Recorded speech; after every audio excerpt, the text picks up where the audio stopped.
এমন না আল্লাহর জন্য করলেই সওয়াব। ব্যাংকে গেলেই টাকা ভেরিফাই আছে না, ভেরিফিকেশন করে কিনা, সাইনে সাইনে মিলাই কিনা।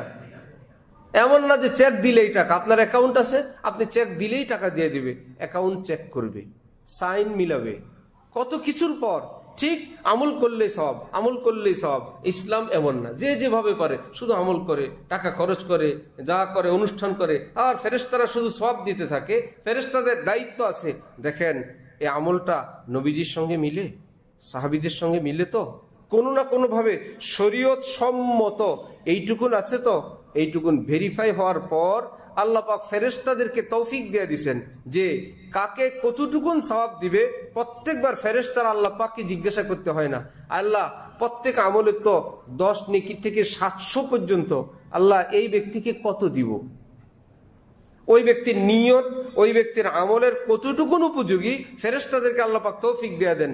যে আমল করতে থাকে, কেউ একটা জুমা পড়ে 10 জুমার সওয়াব পায়, একই জুমায় একসঙ্গে পড়ছে, কেউ 100 জুমার সওয়াব পায়, কেউ 500 জুমার সওয়াব পায়। কি ব্যাপার? তার অন্তর, নিয়ত, ইখলাস ইত্যাদি বিবেচনায় এক জুমায় এক একজনের সওয়াব এক এক রকম। এইটা অনুধাবন করার ক্ষমতা আল্লাহ পাক ফেরেশতাদের কি দিয়ে দেন, ওই হিসাবে সওয়াব লিখতে থাকে, পাট পাট লিখতে থাকে।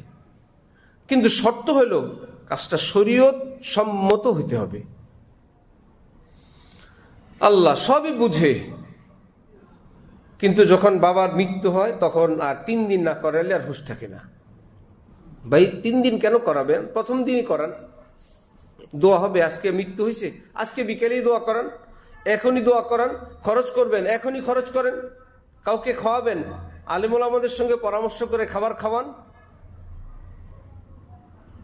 কত পদ্ধতি আছে, কিন্তু একটা নির্দিষ্ট রেওয়াজ, এর সঙ্গে কিছু নামের ব্যাপার থাকে, কিছু মানুষকে দেখানোর ব্যাপার থাকে। সবটা মিলায়ে এটা অনেকের ক্ষেত্রে আর আমল, সওয়াবযোগ্য কোনো আমল আর বাকি অবশিষ্ট থাকে না। এটা জাস্ট একটা আমাদের সামাজিক রেওয়াজ, একটা অনুষ্ঠান। সামাজিক রেওয়াজে সওয়াব হয় না। আল্লাহ পাক আমাদেরকে সামাজিক রেওয়াজ পালনের জন্য সৃষ্টি করছেন না ইবাদতের জন্য? কেমন ইবাদত? যে তুমি কাজ করবে, চলবে, ফিরবে, খাবে, চাকরি করবে, ব্যবসা করবে, সব করতে পারবে। ইবাদতের অর্থ মসজিদে বসে থাকা না, সবকিছু করবে আমার পছন্দ মতো। তুমি করবা কাজ, আমার পছন্দ মতো কাজ করার কারণে ওই কাজের উপর আমি তোমাকে নেকি দিতেই থাকবো। করলো ব্যবসা, সারাক্ষণ সে নেকির মধ্যে। করলো চাকরি, সারাক্ষণ সে নেকির মধ্যে। করে আরেকজনের একদম অনেক লেবারগিরি, কিন্তু আল্লাহ পাকের হুকুমের মধ্যে, সারাক্ষণ সে নেকির মধ্যে। কারণ সে ফরজ ইবাদতে আছে, হালাল রুজি রোজগারে সে মশগুল, সে ফরজ ইবাদতে আছে।